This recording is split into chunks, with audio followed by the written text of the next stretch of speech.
Pues comenzamos cuando gustes, Elías. Sí, Adelante. claro. Bueno, buenas noches a todos. Ya viernes, el cuerpo lo sabe, ¿no? Vamos a Hace mucho darle. calor. A tomar Mucho agua. calor, sí. Bueno, en este libro, en el libro primero, en el capítulo 38 de La soledad de Montaigne, comienza muy puntualmente prescindiendo de una comparación entre una vida solitaria y una vida activa. Entonces el principio deja claro que no va a hablar no va a hacer una comparación entre estos dos tipos de vidas. Sin embargo, algo de lo que él quiere platicar, o de lo que nos comenta en este texto y lo que me pareció, no es propiamente hablar de la soledad, sino de ciertos instrumentos que nos pueden llevar a una soledad que tiene que ver con un interiorismo, y eso lo platicaré más adelante, pero que tiene mucha relación con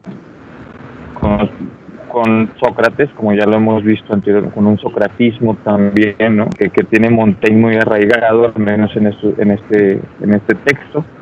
Y bueno, voy yo haciendo unas citas y lo voy comentando. Uh-huh.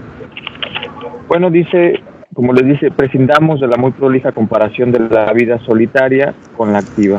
Miremos resueltamente algunos de los cargos, algunos de los que están en la danza, y veamos si, por el contrario, los oficios, cargos y demás agitaciones del mundo no se buscan más bien por provecho particular. Los malos medios que hoy se usan para medrar muestran bien que el fin no es respetable. Vayamos, pues, a la ambición. Ella es la que nos hace amar la soledad, pues, que rehuye tanto como a la sociedad. Bueno, y a mí me parece bastante interesante, sobre todo las citas en latín que tiene. Creo que me parecen que yo voy a puntualizar mucho en las citas que tiene, son bastante buenas. Y en la página 180, me salto, dice, y es de los principios de este texto, de los fundamentos de este texto, dice así, que yo creo que el fin de todos es vivir descansadamente y a gusto, pero entiendo que no siempre buscamos bien el camino. A menudo se piensa haber abandonado a los negocios cuando no se ha hecho más que cambiarlos, porque no hay a veces menos tormento en el gobierno de una familia que en el de un estado entero. No por ser las ocupaciones domésticas menos importantes, dejan de ser igualmente importunas. Bueno, y es justamente lo que habíamos visto anteriormente con Montaigne, de este buen vivir, de este ocio que es un ocio que busca el descanso, que busca el reposo y busca contentarse con con uno mismo. Porque bien dice esta cita que acabo de mencionar, que independientemente de ser un estado entero o estar en la comodidad, digo comodidad entre comillas, de la familia, pues bien puede resultar importuno para el estudio, y bueno, y más adelante lo dice, y la facilidad de poder tener un buen reposo durante la vejez, y en esto, bueno, la vida solitaria también, ¿no? Fíjate que, perdón, antes de que se me vaya la idea, un poco lo habíamos estado comentando en la sesión pasada, ¿no? Cuando decíamos que de repente Montaigne, en algunas de las cosas que escribe, pues deja muy patente que a veces, bueno, primero que él cumple con lo que se supone que él debe de cumplir, ¿no? O sea, el mismo cargo, ¿no? El ser un caballero, el ser el Monsieur Montaigne, ¿no? El señor de Montaigne. Exige pues un halo de respetabilidad, ¿no? Tener un castillo, tener una familia, tener una esposa, todo lo que el protocolo juzga. Sin embargo, esta vida retirada, esta vida, digamos, esto que sería lo que Cicerón llamaría como parte del cura sui, o el cuidado de sí, o el otium, o el ocio, ¿no? Exige pues la posibilidad de gozar de ese ocio. Gozar de ese ocio supone gozar de la soledad y tener como el espacio reservado, ¿no? Montaigne, bueno, después de todas sus preocupaciones, seguramente, no sé, saludaba a su esposa si traía ganas, ¿no? La saludaba, o bueno, con alguna cortesía, y después le decía, no me molestes, me voy a ir a mi biblioteca, ¿sí? O sea, cumplía, pero bueno, sí, ok, aquí está todo asegurado, todo está bien, aquí en el campo, lo que sea, pero yo defiendo mi espacio vital, mi espacio de realización, ¿no? Que es el espacio intelectual.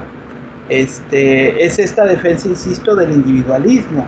Yo tengo un rol, cumplo con este rol, pero estoy reivindicando algo, y eso es un rasgo propiamente moderno, ¿sí? Este derecho a la soledad, bueno, porque, bueno, supongo yo, Carla, dice, pobre esposa, bueno, supongo yo que también platicaba y todo lo demás, ¿no? Pero fíjate que hay una cosa aquí también, a propósito casi de chisme, ¿no? ¿Qué es lo que pasa? Hablamos la vez pasada de amistad. ¿Qué es lo que pasa cuando tú tienes una pareja o estás casada, y la pareja, bueno, bien te quiere y todo lo demás, te admira, pero sin embargo no comparte tus aficiones, es decir, no tiene tus mismos intereses, no está, o no está a la par intelectualmente contigo, ¿sí? No estoy diciendo que eso sea un hecho negativo per se, lo que estoy diciendo es que Montaigne estaba casado con su esposa y con su biblioteca, o sea, con ese mundo interior que defendía, mundo interior en el que solamente quedó esta biblioteca después de la muerte del padre y de la muerte del amigo, ¿sí? Y yo decía, el rasgo de este individualismo, de este cura sui, de este cuidado de sí, de este hedonismo de la soledad, yo creo que un poco Elías, y perdón, ya me cayó Elías porque es su exposición, Montaigne está defendiendo un hedonismo de la soledad. La pregunta es si esto es inmoral, si era inmoral antes y si es inmoral hoy, defender ese hedonismo de la soledad. Desde mi muy particular punto de vista, no. Pero bueno, le cedo la palabra a Elías. Y bueno, siguiendo este comentario, Montaigne a lo largo del texto acusa la razón y la prudencia para poder obtener a partir de ahí esta soledad que es positiva, no en un sentido axiológico, sino en un sentido de descanso, y que justamente, como lo vimos en el texto sobre la muerte, da el buen vivir y el bien morir, y más adelante lo menciona, y voy a citar aquí en la página 181, es una de las citas en latín, lo leo al español. Dice: la razón y la prudencia, y no esos bellos lugares que los mares dominan, son los que curan nuestro disgusto. Y sigue diciendo: la ambición, la avaricia, la irresolución, el miedo y las concupiscencias no nos abandonan porque cambiemos de país. Es decir, que mientras no tengamos esta razón, esta prudencia, este interiorismo, este hedonismo de que el profesor acusaba hace un momento, independientemente si nos vamos del lugar de donde estemos, pues vamos a seguir sufriendo esto es lo que menciona Montaigne, ¿no? Y cuántas veces no hemos escuchado la frase de vamos a cambiar de aires, ¿no? Y si cambiamos de aires nos va a ir mejor, y si nos cortamos el cabello, ¿no? Y cerrar círculos, etcétera, etcétera, ¿no? Y creo que muy bien responde aquí, dice: independientemente del lugar de donde estés, pues mientras no cambies tú, difícilmente te va a cambiar algo alrededor de ti, ¿no? De tu entorno. Ahí está el principio estoico nuevamente, ¿no? Las cosas dependen de uno, ¿sí? La verdadera transformación interior es lo que determina un cierto estado de paz y de tranquilidad, ¿no? Creo. Sí, claro, y aparte, tiene que ver, como lo dije en un principio, con una doctrina socrática del interiorismo, ¿no? Incluso podría yo pensar en esta frase de conócete a ti mismo, ¿no? Donde a partir de ese conócete a ti mismo puede empezar a haber una paz, una tranquilidad que en la soledad es la que nos haría bien el morir, e insisto en esto del bien morir, porque creo que en Montaigne está muy presente esto del saber morir. Me sigo en el siguiente, bueno, es pasando la siguiente cita en latín. Dice: en efecto, esos males nos siguen con frecuencia, incluso hasta el claustro y en las escuelas de filosofía. Y ni desiertos, ni cavadas rocas, ni ayunos nos libran de ellos. Aquí me parece que también haces una cierta crítica hacia los mártires, ¿no? Hacia los mártires, no sé si cristianos, decirlo así, cristianos tal vez. Ya ven que existe mucho esto de los mártires, y más adelante lo menciona también. Bueno, y me sigo, y esta cita me pareció bastante bella, y lo voy a citar en latín, aunque a lo mejor mi pronunciación no es la mejor, pero creo que es también bastante interesante. Dice, en la misma página de la 181, dice: quid terras alio calientes solemutamus, patria quis exul se quoque fugit. Quiere decir, ¿por qué buscar ajenas tierras caldeadas por otro sol? ¿Basta exiliarse de la patria para huir de uno mismo? Y bueno, ahí deja la pregunta, ¿no? Abierta. Cada quien que se conteste. Fíjese que otra, digo, es muy bello, ¿no? Pues vuelve sobre lo mismo, ¿no? Pero yo también pensaba, que, no sé, a lo mejor más adelante puedo desarrollar mejor la idea, pero que si bien hay esta necesidad de que el cambio depende de uno, ¿no? De que finalmente el desplazarse o el tomar territorio, el viajar, ¿no? También incluso no nos abre más si no cambiamos la actitud.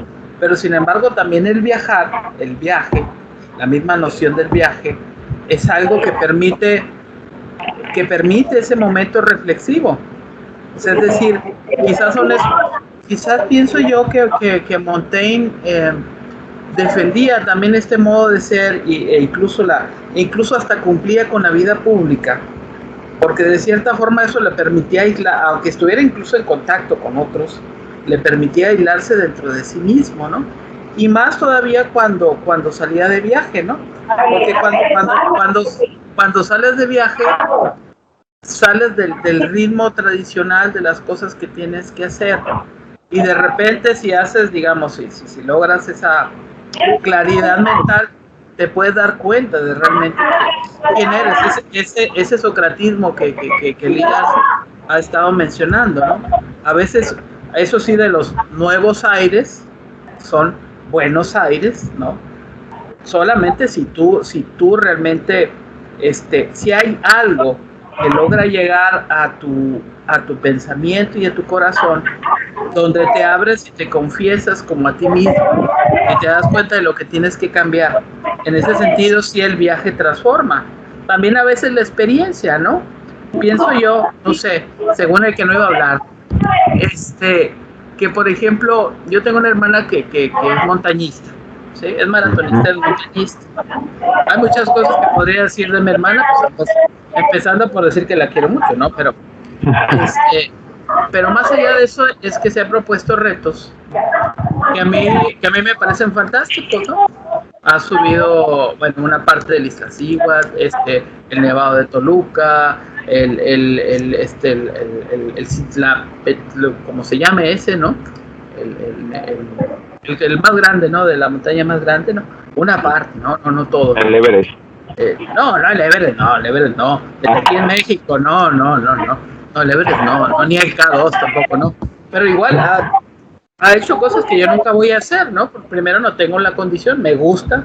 Yo cuando hace muchos años subí a cerros y me gusta todavía, pero obviamente no lo hago. Pero me refiero a que la experiencia del viaje, del reto, ¿sí? Transforma decididamente, ¿no? O sea, por ejemplo, cuando tu vida está dependiendo de que pongas el pie bien y que te agarres bien de la cuerda y de que confíes en otro, ya si esas cosas no te cambian, entonces ¿qué te va a cambiar, no? Ese es un poco lo que digo. Entonces, la noción del viaje y de la aventura, creo que es casi como que estoy hablando como de un deseo, ¿no? De viaje y de la aventura. Pero pienso yo que también esos son elementos que eventualmente también influyen en volver a ti. En volver a ti. Quizás no te das cuenta en ese momento, pero vuelves a ti, ¿no? Y porque eso es algo que queda y permite justamente esta transformación. Cuando conoces, Montaigne lo dice en otros diálogos, ¿no? También, en otros capítulos. Conocer costumbres distintas, ver cosas distintas, escuchar lenguas distintas, te hace volver a pensarlo, tu propio mundo, ¿no? Tu propia experiencia, tus propios hábitos, ¿sí? Tus propias costumbres, ¿no? Es un elemento reflexivo, es a lo que voy. Bueno, ya me callo. Adelante, Elías. Adelante. Sí, y justamente yo también digo, creo que va por ahí. Sin embargo, durante el texto, Montaigne insiste mucho en una descarga del alma, ¿no? Creo que a través de estos procesos de, como dice el profesor, reflexivos y de autoconocimiento, tal vez, ¿no? Porque llega a una montaña, como el ejemplo, digo, usando el mismo ejemplo, pues bueno, puede ser hasta autoconocimiento, hasta qué límites puede llegar a tener uno, ¿no? Cuando se rinde, cuando no se rinde, cuando puedes un poquito más, un poquito menos, ¿no? Creo que puede ir por ahí. Y bien Montaigne pudo, yo creo que si él estuviera vivo, ser padre de estos, pues si no es que varios lo han utilizado, estos libros motivacionales, ¿no? Porque creo que él ahí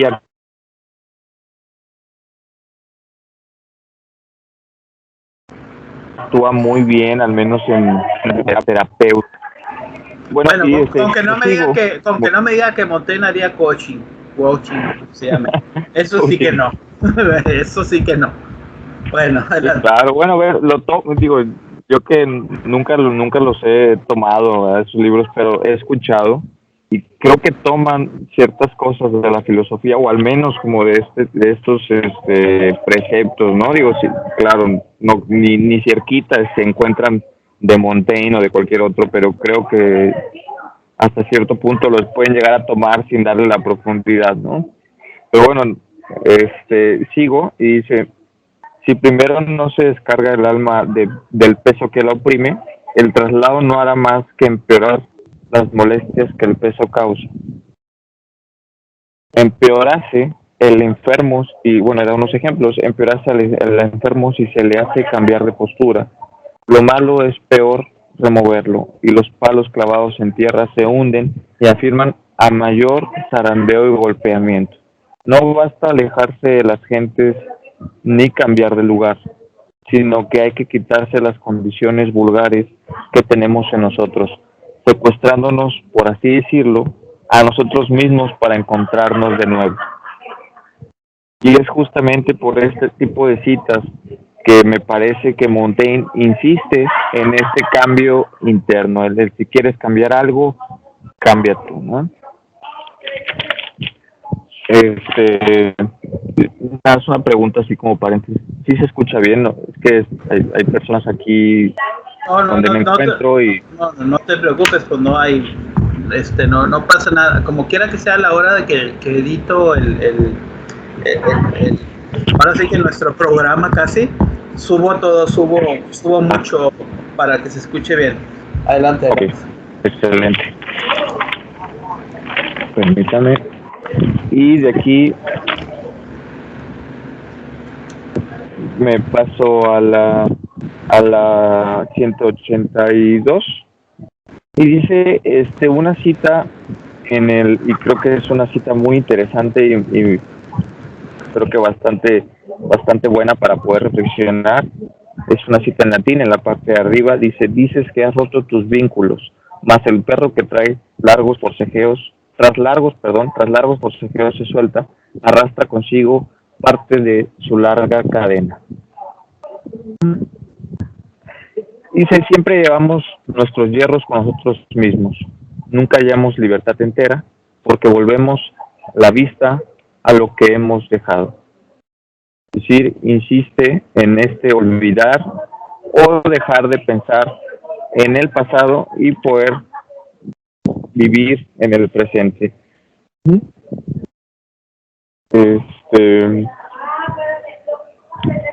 Y me sigo ahora sí, bueno, después de estas, sigue con el retirar el mal del alma, ¿no? Que mientras se encuentra el mal en ella, difícilmente puede, o mejor dicho, no se puede evadir de esta maldad. Y da algunos ejemplos como el profesor mencionaba ahorita, que de la pérdida incluso de familiares o de personas queridas, que mientras no se pierda uno mismo, no se ha perdido nada. Y dice, y cito un poquito más abajo de la cita, dice: escapó Estilpón de la ruina de su ciudad, donde perdió mujer, hijos y fortuna. Y viéndole en tan gran aflicción de su patria y sin traza alguna de horror, le preguntó Demetrio Poliorcetes si no había sufrido daños, a lo que contestó el otro: gracias a Dios, nada que fuera suyo había perdido. Por lo mismo, decía jocosamente el filósofo Antístenes que el hombre debiera proveerse de mercancías que flotasen en el agua y se salvaran con él en caso de naufragio. En verdad, y cierra, me parece que magníficamente, dice: en verdad, la persona que de entendimiento no ha perdido nada mientras no se pierde a sí mismo.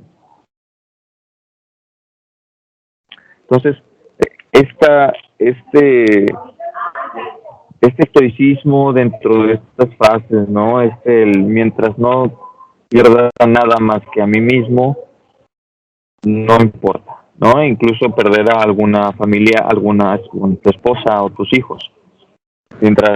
Porque nada es tuyo, ¿no? Porque finalmente nada es tuyo y todo está sujeto al azar de las circunstancias, ¿no? Y eso como que lo debes de interiorizar, incluso por más doloroso que sea, ¿no? Hay una especie de entrenamiento.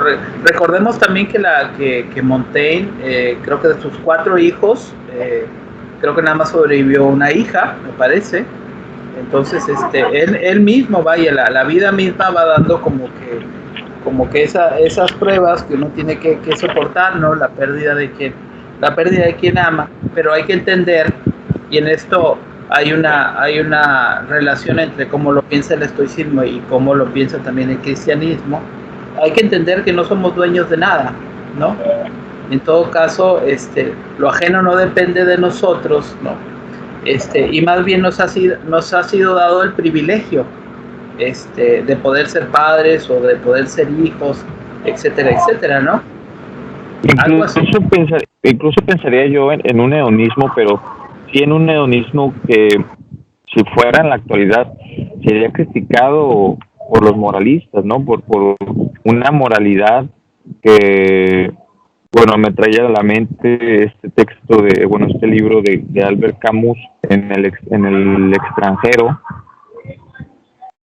No recuerdo si fue en el extranjero o en el otro, el mito de Sísifo. No, creo que fue en el extranjero, donde creo que muere su madre, y él no llora la muerte de su madre, y es criticado, es encarcelado, no porque bueno, él mata a una persona, ¿no? En este libro, no por el hecho de haber asesinado, sino por el hecho de no llorar la muerte de su madre.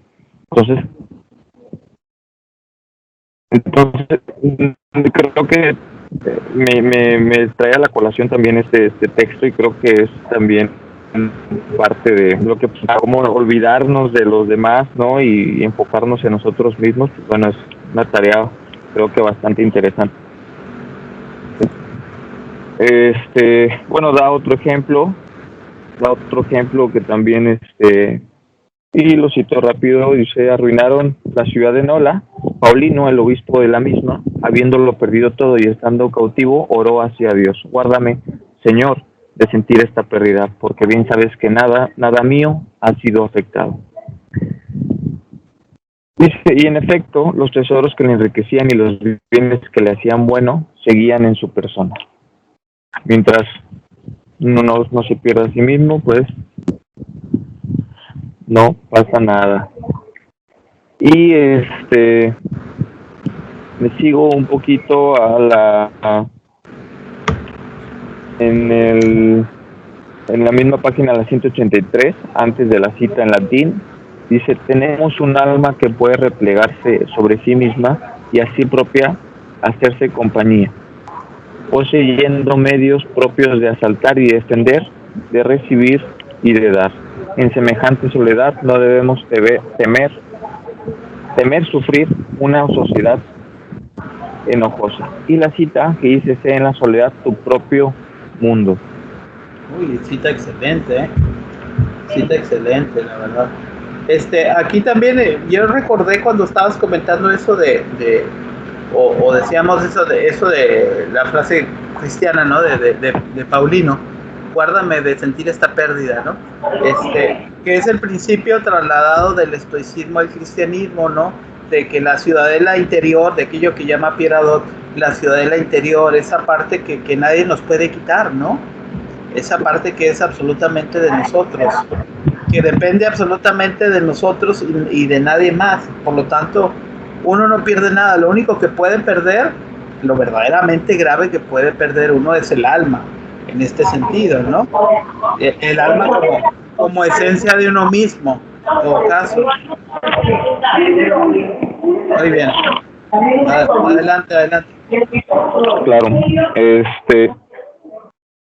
Y bueno, de esta pérdida del alma, y voy un poquito hacia atrás, me regreso un poco, es dada por la ambición. Al menos eso fue lo que a mí y luego al final lo vuelve a mencionar: es la ambición la que provoca esta pérdida, los trabajos. Y justamente, y me voy a adelantar un poquito porque esta cita me encantó. Dice: ¿por qué, contra razón y natura, hemos de trabajar de continuo en bien de la potencia ajena? Entonces creo que va a lo que menciona el trabajo. Creo que también a los trabajos, el ser económicamente activo. Creo que todo esto tiene que ver con esta situación de la ambición, ¿no? Del querer siempre tener, y incluso ser capaz,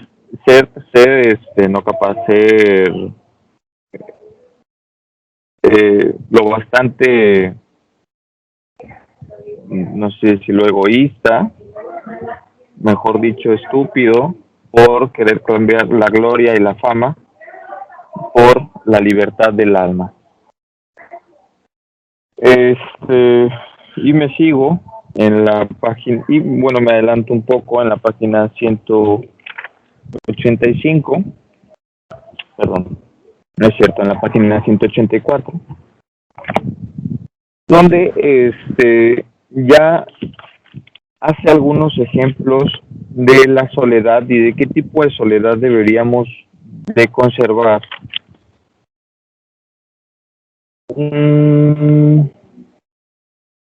Perdón, en la 83, en la página final, en la parte final, es donde menciono esto del cambiar la salud, el reposo y una buena vida por lo que es la reputación y la gloria. Y lo cito para puntualizar un poquito mejor. Dice: ¿quién no cambia con gusto la salud, el reposo y la vida por la reputación y la gloria, que es la más inútil, vana y falsa moneda que usamos? Bueno, y ya me paso acá a la página 84, donde dice: paréceme la soledad más propia para aquellos que dieron al mundo sus años más activos y floridos, a ejemplo de tales. Bueno, si recordando un poquito, Tales de Mileto fue un filósofo que fue de los primeros filósofos presocráticos, y a él lo recuerda porque Tales, por su reflexión y por su observación, si no me equivoco, el profesor a lo mejor me puede ayudar ahí, fue muy reconocido o es muy recordado porque a partir de su observación de las estaciones determina, creo que alguna estación, y él creo que compra ciertos instrumentos, ciertas herramientas. Entonces cuando llega a esa estación o llega a ese fenómeno natural, pues él tenía todas. Entonces él se hace rico por la observación y la buena reflexión que tuvo a través de los años. Si no me equivoco fue él, ¿verdad, profesor? Más o menos era así como... Sí, creo que no sé si la saca esa de Diógenes Laercio, ¿no? Creo que lo comenta, ¿no? Diógenes Laercio en la vida de sí, Diógenes Laercio en la vida de los filósofos ilustres, sí, justamente. Pero creo que va más o menos ahí, ¿no? Donde la observación, la reflexión y el pensamiento, pues puede llegar a unos años activos y floridos y que pueden dar un buen vivir también, ¿no? Y ya no disponer disponer, mejor dicho, de las comodidades que dan una buena vida, ¿no?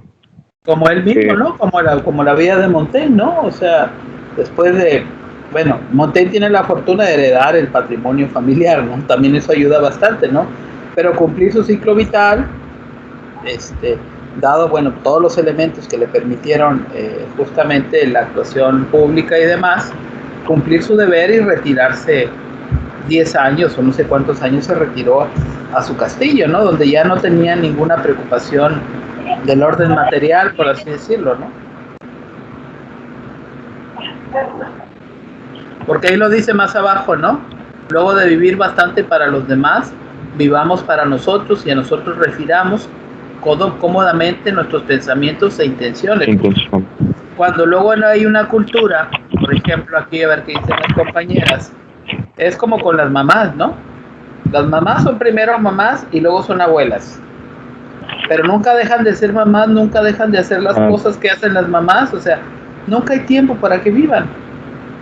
O sea, digo, salvo las mujeres que se afirman, ¿no? Pero decir, bueno, pues yo ya cumplí con ser tu mamá, o sea, y cuando soy abuela, pues es porque quiero, ¿no? Pero hay así como con una especie de cultura de vivir, o sea, ese es el otro asunto, ¿no? Que el caso de las mujeres, ¿no? Porque los hombres somos mucho más egoístas. De vivir por otros o de vivir para otros y no de vivir para uno, o sea, de ceder la autonomía, que es uno de los principios que está cambiando notablemente, por supuesto, ¿no? En la visión femenina, desde la perspectiva que yo lo puedo visualizar, pero que sin embargo, prevalece mucho, ¿no? Por diversas condiciones, ¿no? Pero me parece que este principio es un principio de autonomía, es un principio de emancipación necesario para desde la perspectiva de Montaigne para una verdadera vida plena. Sin esa autonomía, sin esa libertad, sin esa emancipación sobre el deseo de los otros, no puede haber esa claridad, no puede haber ese goce, no puede haber esa reflexión. Digo, yo lo pienso así. Sí, y bueno, adelantando un poquito de mis compañeras, creo que es como lo decía Simone de Beauvoir, el ser para el otro, ¿no? Una mujer está condicionada culturalmente a ser para alguien, ¿no? Y en este caso la mujer a la maternidad, ¿no? Está siempre es mi mamá, ¿no? La que va a estar para mí, etcétera, etcétera. Y el papá se desprende. Y justamente es muy arraigado. Hace unos meses, medio año, un año tal vez, decía Andrés Manuel López Obrador, ¿no? Que pues las mujeres son más apegadas a los papás y que ellas los cuiden, etcétera, etcétera. Entonces, esta cultura, bueno, es bastante presente, y el que las mujeres tengan esta supuesta responsabilidad, pues vaya, es de los principios que cambian. Y aquí Montaigne, a pesar de que no sea propiamente un feminista, ni siquiera le da el mismo escalafón a las mujeres, pues lo dice muy bien, el vivir para uno mismo y dejar los quehaceres laborales, despedirse de las turbaciones, y lo dice más adelante, de las violentas turbaciones que nos ligan por todas partes y nos alejan de nosotros mismos, ¿no? Y ser abuelos, porque seguramente yo no tengo mucha relación con mis abuelos, pero habrá otros que sí, y los abuelos siempre es los que están ahí, ¿no? O sea, o al menos me parece que en el canon de la cultura mexicana los abuelos siempre tienen que estar presentes con cierta obligación también, ¿no? Cuando ellos ya cumplieron, ¿no? Digo, esa es mi experiencia, me pareciera que así es. Sí, porque es una cuestión como que cultural, vaya, no es algo que se cuestione, ¿no? ¿Por qué? Porque es parte de una tradición. Tampoco vamos a decir que sea necesariamente negativo, ¿verdad? También podemos decir que hay cierta voluntad entre el condicionamiento cultural, cierta voluntad, cierto deseo, pero a veces, bueno, pareciera, lo malo de esto es cuando las cosas parecen que son obligaciones, ¿no? Como por ejemplo cuando las abuelas o los abuelos tienen, sobre todo las abuelas, pues tienen que cuidar a la criatura, ¿no? A la bendición, como dicen, porque la mujer pues quiere seguir, la muchacha, sobre todo si se casa joven o tiene hijos joven, pues quiere seguir, quiere ir a las fiestas o en fin, ¿no? O sea, como no asumiendo ese rol que ahora le corresponde por la condición, os digo, hay un montón de cosas que suceden allí, pero es cierto, o sea, y lo peor es que si damos la mirada hacia la vida de las personas adultas, las llenamos de cosas y deberes, ¿no? que nunca cesan, pero tienen una tremenda soledad la mayor parte de las veces, ¿no? Muchas veces las abandonamos solamente que están, o las hacemos sentir como si fueran una carga también, digo. Pues hay muchas situaciones que se dan ahí, ¿no? Por un lado les damos carga, por otro lado los hacemos sentir como inútiles, a veces, no siempre, ¿no? No valoramos, pues, y ese es un principio también importantísimo en muchas culturas, incluso en las culturas prehispánicas, se hablaba, bueno, el papel del anciano, en las culturas nativoamericanas también, ¿no? En los grupos étnicos americanos, bueno, la figura de la experiencia, de la edad, tenía un rol muy importante, ¿no? El consejo de ancianos, etcétera. Pero en nuestra modernidad decadente, transmodernidad, hipermodernidad, o como le quieran llamar, dentro de la lógica del valor de cambio y el valor de uso, por utilizar los términos marxistas, bueno, pues los sujetos somos intercambiables, ¿no? Somos como piezas de refacciones, ¿no? Y cuando dejamos de servir, pues nos hacen a un lado, ¿no? Lo que habla de la cosificación del mundo y de las relaciones humanas. Digo, esto es una hiperproyección de cosas, ¿no? Pero vuelvo al punto, ¿no? El derecho al goce de uno, dada nuestra individualidad, ¿sí? Que participa de una universalidad, pero dada de nuestra singularidad, nuestra individualidad, y que solamente una vida realizada es aquella que puede decirse como vida en libertad y vida autónoma. Y creo que por ahí está el planteamiento de feminista de Simone de Beauvoir, ¿no? Bien, adelante, Elías. Creo que Carla levantó la mano, no sé. Sí, Carla, perdón. Adelante, Carla. Bien breve, de hecho, eso que menciona es cierto, porque casi siempre hay esta, digamos, relación que vemos entre lo femenino y lo maternalizamos. O sea, casi siempre una mujer se le considera en algún punto de su vida como que va a ser alguien que va a tener un papel de cuidadora. Y de hecho creo que por eso antiguamente las profesiones que más sobresalían en las mujeres eran solamente las que tenían papeles de cuidadora, como enfermera y todos estos, digamos, que profesiones más orientadas hacia lo masculino, pues realmente pues no eran consideradas para las mujeres. Pero yo creo que esto es más de construcción social, porque, y curiosamente yo estaba leyendo que las mujeres llega un punto donde ellas mismas aceptan esto, obviamente no de manera consciente, de manera inconsciente, en el sentido de que casi siempre la manera en la que la mujer tiene que reafirmarse es en el ámbito privado, casi siempre con el amor de sus semejantes o de las personas que cuida, es la manera de autorreafirmarse. Y por eso dicen que curiosamente ahí se ve esto del feminicidio, una característica que siempre un feminicidio, casi siempre una de las características es que pasa en la vía pública, porque es una manera de decir, bueno, mujer, no salgas de tu ámbito privado. Esto es un estudio, ¿verdad? Y hay muchísimas otras teorías que no son tan constructivistas, hay otras que son más biologicistas, depende, pero en ese sentido sí es cierto, o sea, la mujer casi siempre se le materniza. Y cuando no lo hace, pues se considera que no es una mujer completa. Exacto, 2021 y bueno, todavía seguimos teniendo ese tipo de pensamientos, esas estructuras patriarcales, ¿no?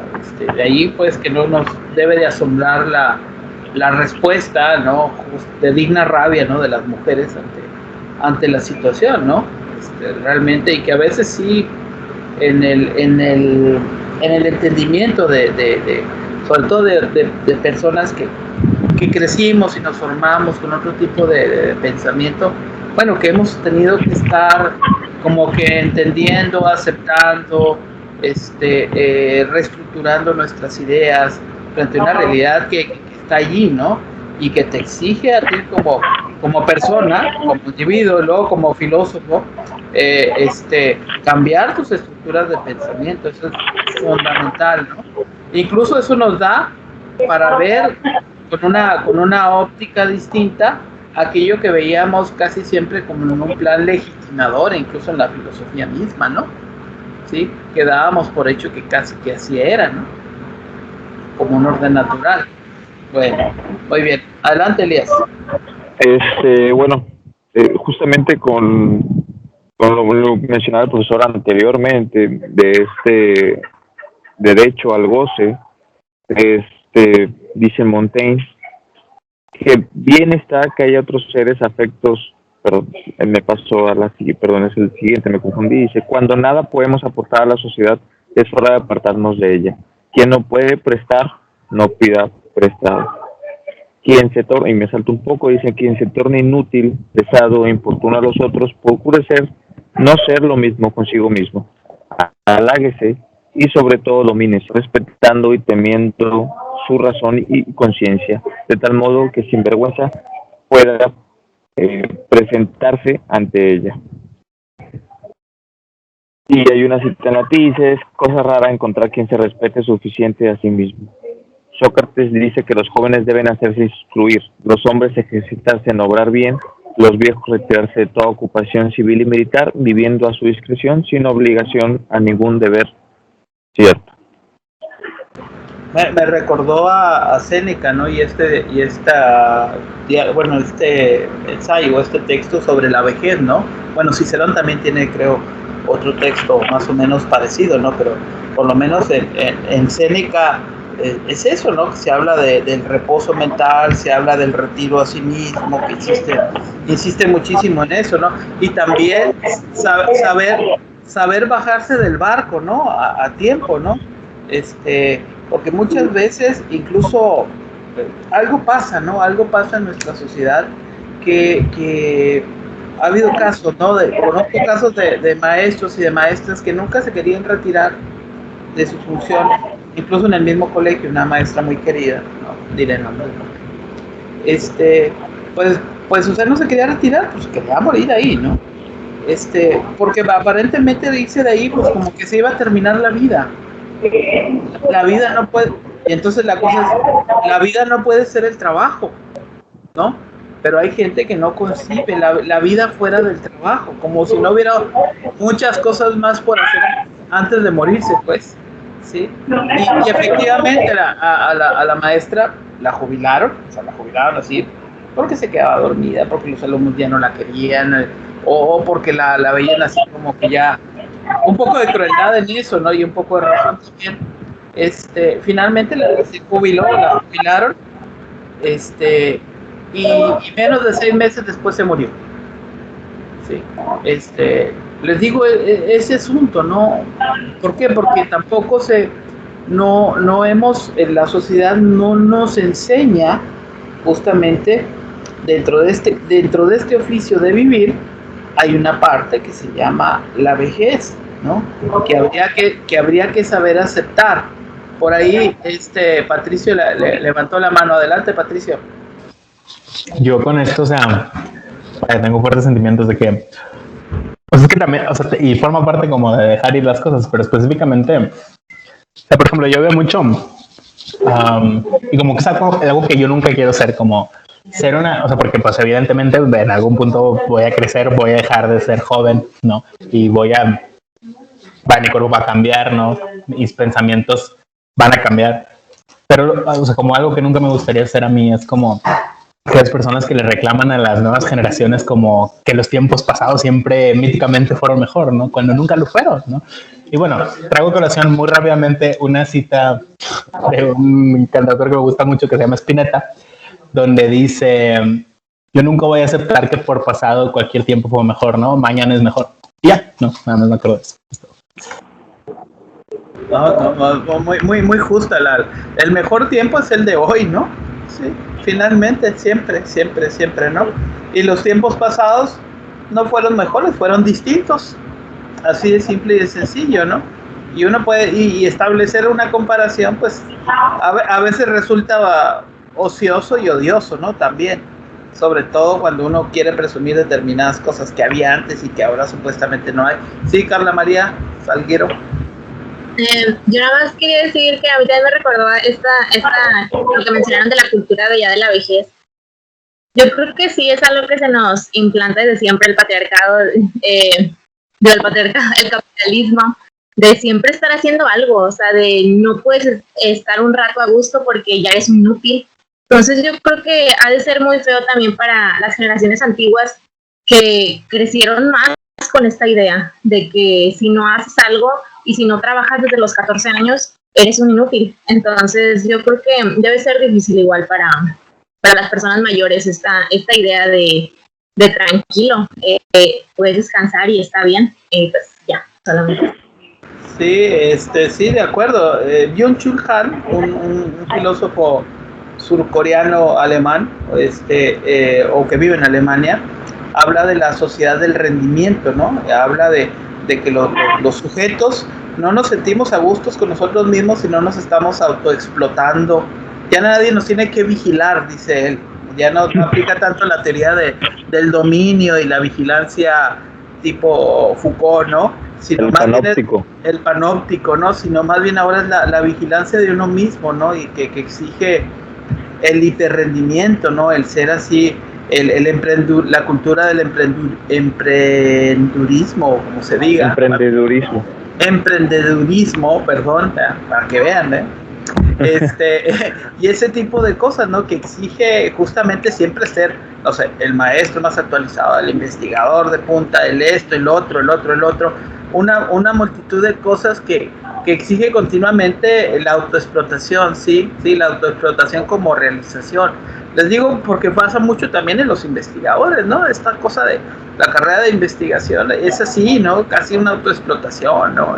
Que no te da, de repente te das cuenta, bueno, pero qué necesidad hay, ¿no? O sea, cuando yo quisiera estar leyendo, pero claro, hay algo que va asociado con eso, ¿no? Porque esta es la sociedad de los premios y de los castigos, ¿no? Donde vas dependiendo de que realices determinadas actividades para mantener un determinado estatus y cosas así. Y en eso, pues también, por ejemplo, los filósofos, las filósofas, quizás ahí como que nos traicionamos un poquito, ¿no? En el espíritu teóricamente reflexivo, y no solamente los filósofos, pienso yo también en, no sé, los escritores, las escritoras, ¿no? Que continuamente también tienen que estar así en ese ritmo, a veces cuando son autores o autoras exitosos, ¿no? Bueno, a ver, estamos esperando lo que sigue, ¿no? Y entonces, claro, va a depender mucho de la personalidad y, bueno, de un montón de cosas, ¿no? Pero normalmente es así que hemos entrado en esa lógica del hiperesfuerzo, ¿no? La competencia perpetua, ¿no? De la competencia, la competencia y la competitividad, ¿no? Y de hecho nuestros modelos educativos también son así. En la antigüedad pues no eran así, y en el estoicismo pues por supuesto que no son así, ¿no? Porque se parte del reconocimiento vital de quién es uno, transitoriedad en el mundo, y a partir de eso, bueno, hay una especie de liberación, ¿no? Toda filosofía, desde mi perspectiva, debe apuntar a la liberación del sujeto de todas estas múltiples preocupaciones, muchas sin sentido, ¿no? Y para evitar justamente nosotros caer en eso, ¿no? O cualquier persona, no solamente el filósofo. Pero bueno, vean cómo hemos brincado de la reflexión sobre que está haciendo Montaigne, ¿no? Y del asunto de la vejez para plantearnos todo este tipo de cosas, ¿no? Ese es el verdadero sentido de un seminario, ¿no? Bien, adelante Elías, adelante. Sí, me sigo. Bueno, aquí en los siguientes, en la página 184, en la parte de abajo, acusa dos tipos de inteligencias, ¿no? Dos tipos de personas o de tipos de personas, donde dice los de inteligencia blanda y floja y afección y voluntad delicadas, dice, y yo, por natural condición y discurso, soy de estos, se someten mejor a tal consejo, es decir, al consejo que decía, haláguense, sobre todo domínense, respétense, y usando su razón, su prudencia, etcétera.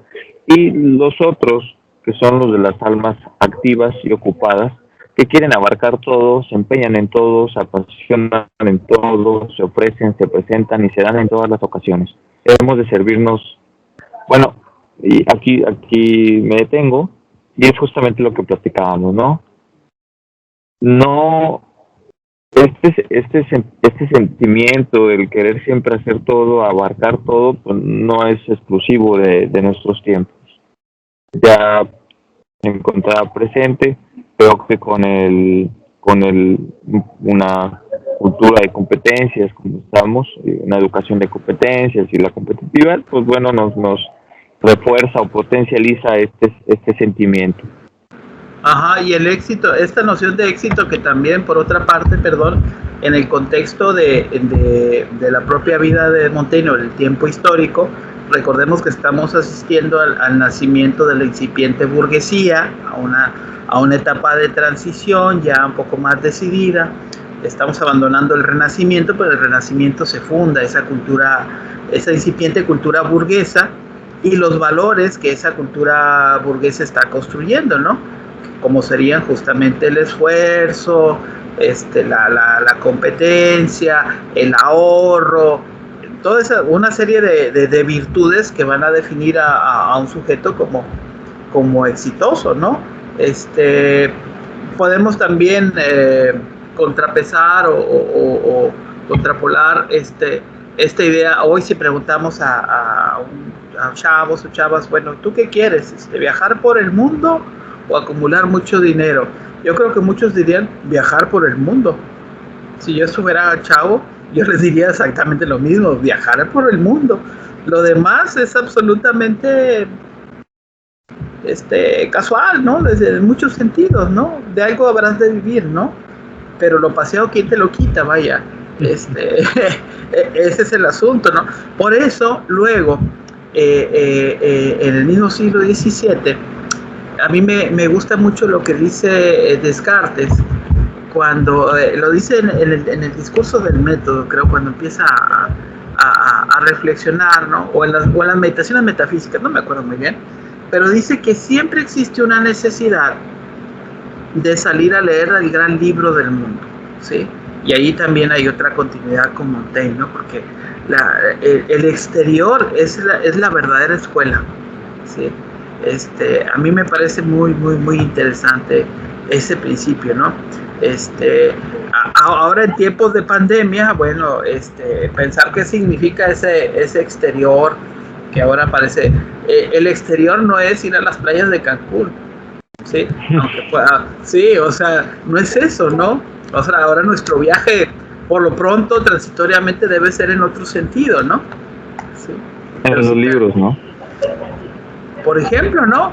Aunque suene muy nerd, vamos a decirlo así, pero es una posibilidad mientras llega ese tiempo devolver, ¿no? Cuando se pueda. Porque aquí dice también, prudencia. ¿Quieres vivir? Pues ser prudente, ¿no? Para poder gozar hay que ser prudente, ¿no? Hay que tener cierta moderación. Ahí sigue estando ahí como Aristóteles, ¿no? Presente, pero sin moderación no hay posibilidad de goce y no hay goce mismo, ¿sí? Porque si tú agotas en el deseo de cualquier cosa, el deseo pierde sentido. Qué raro me estoy viendo en esta clase. Pero sí, o sea, esto de los excesos ilustran, pero luego tienden a ser aburridos, ¿no? O sea, tienden a hacer la vida aburrida. Pienso yo. Bueno, en fin, continúa. Y justamente, profesor, ahorita que usted menciona eso del deseo, del placer, hay una cita de Montaigne en la página 188 que dice, ha de llegarse a los límites extremos del placer y no pasar más adelante en cuanto empiecen a mezclarse pena al agrado. Creo que es justamente lo que platicamos, de no excedernos, de ser prudentes, de utilizar esta razón para saber delimitar hasta dónde se llega a un punto que no pueda ser pues que nos desagrade, ¿no? Porque incluso el exceso del placer o el exceso de deseo causa afecciones negativas. Bueno, el mismo Montaigne, perdón, ahí vamos otra vez al chisme, le pasó. No voy a decir, pero imagínense, pero le pasó.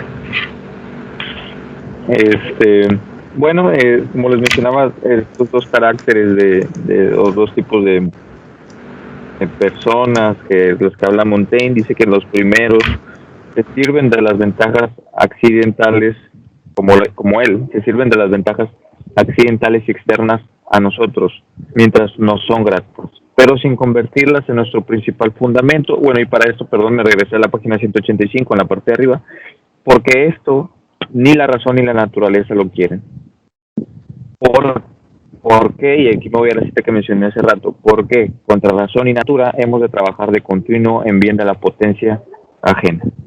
Y dice, por otra parte, bueno, y aquí se va al extremo, ¿no? Y menciona a los otros, dice, anticipar los accidentes de la fortuna y privarse de las comodidades que tenemos a mano, como algunos han hecho por devoción y ciertos filósofos por discurso, servirse uno mismo, acostarse en el suelo, sacarse los ojos, arrojar las propias riquezas al río, buscar el dolor, y todo ello a fin de con el tormento de esta vida, adquirir la bienaventuranza en otra. Pues aquí destaca bastante el cristianismo, y dice lo que dice en paréntesis, lo que viene a ser como ponerse en el más bajo peldaño de la escalera por temor a mayor caída, que es efecto de un exceso de virtud. Yo le pondría ahí entre paréntesis, efecto de un exceso de virtud, pero bueno. Y bueno, más adelante, pasando un poquito hacia el otro párrafo, mejor dicho, hay algunos ejemplos de algunos filósofos, de algunos políticos, y dice, no estimo más a Arcesilao, el menos austero de los filósofos, porque hubiera usado vajillas de plata y oro, pues que la condición de su fortuna se lo permitía, pero viéndole usarlas moderada y liberalmente, aprecióle más que si no las hubiese tenido. Pues no está peleado Montaigne con la buena vida en el sentido material, ¿no? O sea, no pelea contra eso, pero sí destaca el uso moderado de lo mismo, ¿no? de estas riquezas, y de ser prudente. Me paso un poquito más rápido a la página 186, hablando justamente de las ocupaciones en la vejez. ¿Cómo poder lograr una vejez que nos dé un descanso y una situación que sea provechosa para el ocio. Dice, la ocupación en que en una vida de retiro debe elegirse no ha de ser trabajosa ni enojosa, pues de lo contrario, nulo sería ir a buscar en ella descanso. Lo que se escoja dependerá del gusto particular de cada quien. De cada quien. El mío no se acomoda a cosas manuales, más quienes las amen deben practicarlas con moderación. Insiste en esto de la moderación. Y después de eso hace una cita hace como algunos ejemplos de qué trabajos pueden degenerar en un buen trabajo provechoso para el descanso. Bueno, dice, los oficios manuales degeneran en serviles. Dice que Jenofonte esto lo atribuye a Ciro. Dice, cabe encontrar un medio entre el cuidado mecánico, bajo y vil, a que algunos hombres se entregan, y la profunda y extrema indiferencia, que todo lo deja caer en el abandono, como en otros se ve. Y ella hace una cita en latín, y dice, acudían los corderos a comer las mieses de Demócrito, mientras el ánimo de desprendiéndose de su cuerpo, flotaba en el espacio. Es decir, habría que encontrar un punto medio entre los trabajos mecánicos, los trabajos manuales, y entre la total indiferencia en la vejez.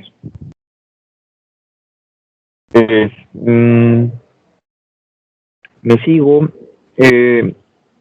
a la página 187, en el segundo párrafo, que dice, más sana es la idea de quienes por devoción buscan la soledad y llenan su ánimo de la certeza de las promesas divinas en la otra vida. Estos buscan a Dios infinito en bondad y potencia. El alma tiene así con qué saciar sus deseos en plena libertad. Las aflicciones y dolores las aprovechan y los emplean en adquirir una salud y goce eternos.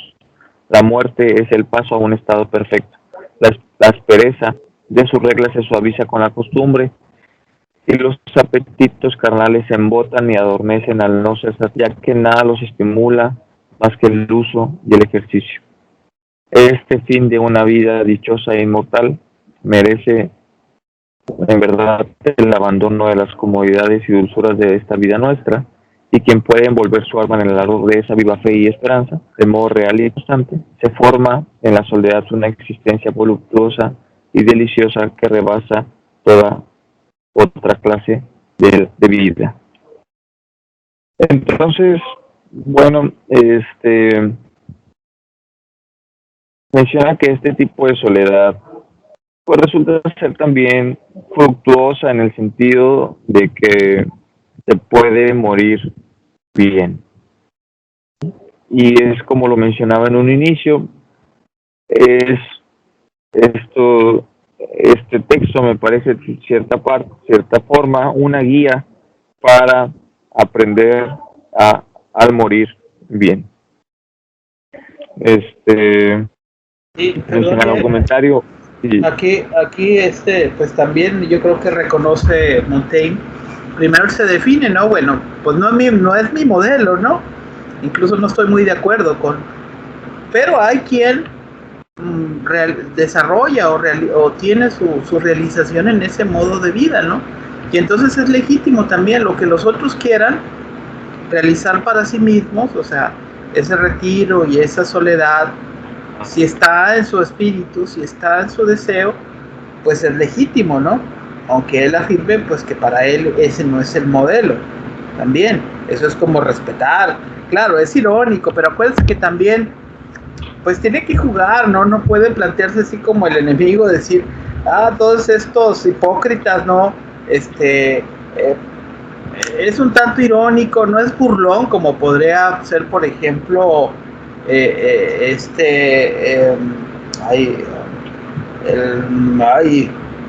bueno, no decir, ¿no? El de la, humanista, Erasmo, perdón, ¿no? Erasmo, ¿no? En el elogio de la Stulticia, ¿cómo se llama la obra, no? Algo así. Que bueno, se burla y critica también a esos hábitos, ¿no? De esa iglesia alejada de la verdadera espiritualidad y demás, ¿no? Concede pues que hay quienes sí desarrollan esta imitatio Christi, ¿no? Y sí buscan su camino, pero sobre todo quizás destaca aquellos que no están buscando pregonarlo, ¿no? Que simplemente lo hacen, pienso yo, pero Montaigne es sensualista, ¿sí? Pero bueno, mientras tú no te metas conmigo, pues yo respeto tu forma de ser, ¿no? Pero lo que yo digo también es que Montaigne no podía desarrollar una crítica frontal, tenía que equilibrar de repente, ¿no? Porque pues la iglesia era un factor de peso, ¿no? Y él, que estaba en medio de las comidillas, ¿no? Entre protestantes y católicos, pues tampoco se va a arrojar para sí mismo una fama de hereje, ¿no? No era conveniente también. Hay muchos juegos en el lenguaje, yo creo, ahí hay muchas ironías, hay muchos elementos, ¿no? Pero finalmente el Sócrates que nos muestra ahí no es un Sócrates impiadoso, ¿no? No es un Sócrates de la voluptuosidad, ¿no? Sino más bien del sano hedonismo, de la reflexión, de la virtud.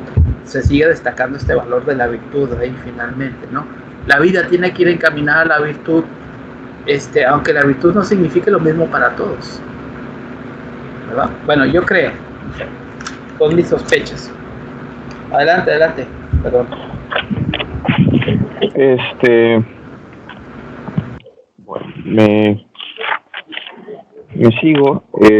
Bueno, también una crítica a y un poquito antes de eso que mencioné, y no lo quiero dejar pasar, bueno, porque aquí mis compañeros también son de letras, dice que no se ocupen en el estudio de las letras.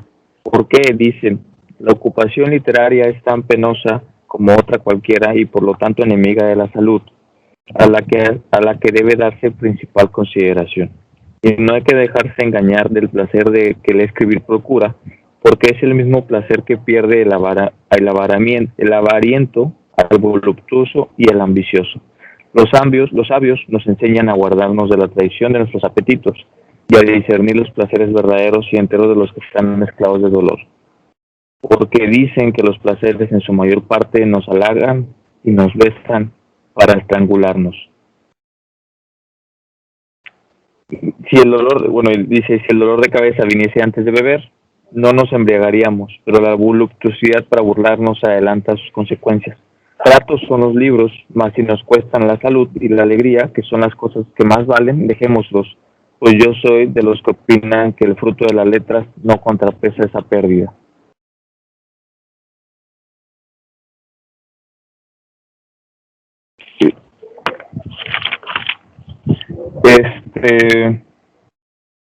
Me sigo, bueno, y también habla de las tareas manuales, es justamente como lo mencionábamos ahorita, que el profesor trae llegarse a los límites extremos del placer y no pasar más adelante en cuanto empiece a mezclarse pena al agrado.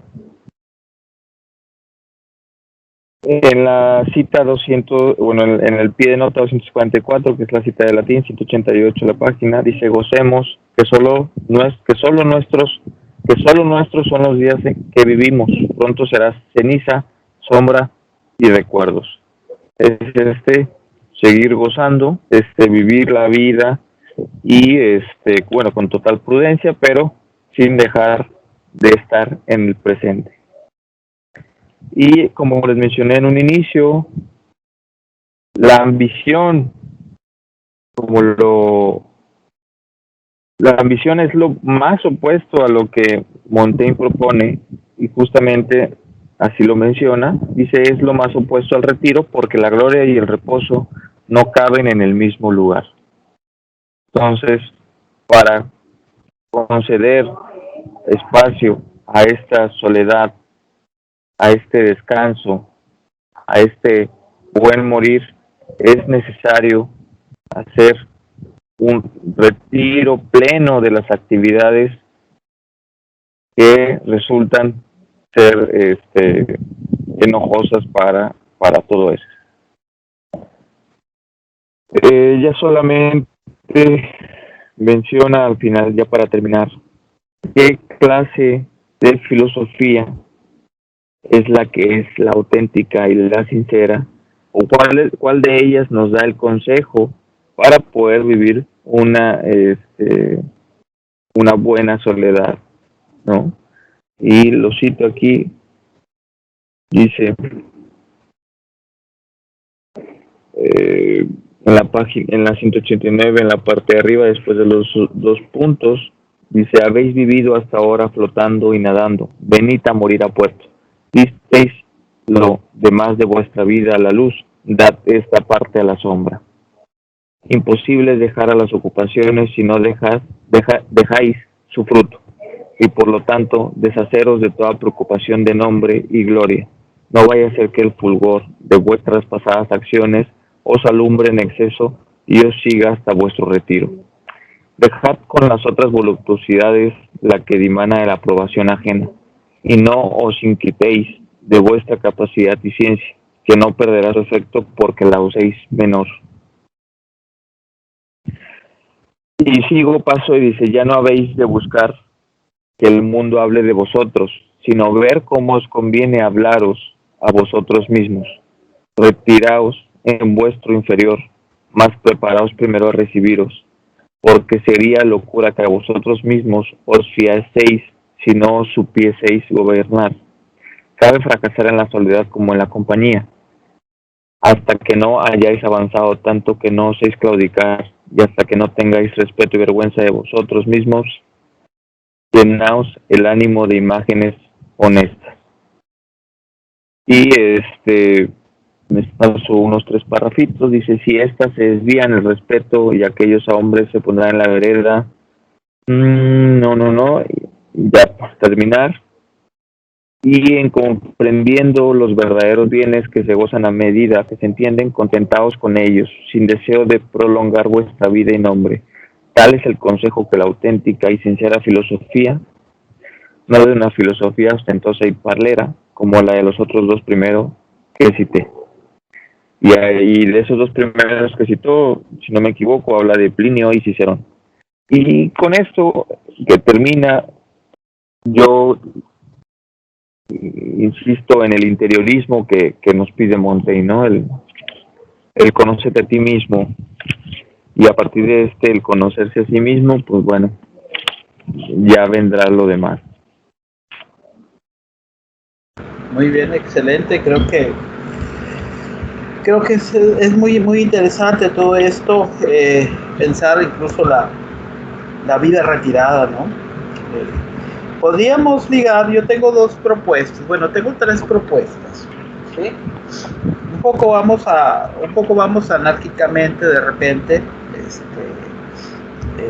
con Montaigne, y no me parece que esté mal, ¿no? Hay libros más famosos que otros, creo que todos valen la pena, algunos son muy repetitivos, también hay que decirlo. Yo querría, podemos ligar lo que acabamos de leer, de la soledad, al capítulo 57 de la edad, ¿sí? Para poder comentar el lunes, ¿sí? Es el último libro, es el último capítulo del primer libro, ¿no? 269, 274 aproximadamente, no son muchas páginas. Y empezar con este otro, que es el 30, que es muy famoso también, y que nos puede dar también mucha proyección, que se llama de los caníbales, ¿sí? Porque aquí va hablando justamente como del extranjero, de todo lo que se dice, de aquello que es diferente, en fin. Recordemos que siglo XVI es la conquista, estamos en la afirmación del Imperio Español, del Nuevo Mundo, etcétera, etcétera, en que se ha roto, se ha fragmentado toda esta cosmovisión, toda esta metafísica medieval, ¿no? Y ahora estamos frente al otro, el problema del otro, lo diferente, lo exótico, lo extraño, ¿no? Entonces quizás podríamos hacer esta exploración por allí, trabajar para dar continuidad el lunes este capítulo de la edad, que es poquito, y empezar también, de ser posible, con de los caníbales. Luego de eso, aquí, bueno, está, no sé si hay alguien que quiera exponer, algunas de las compañeras.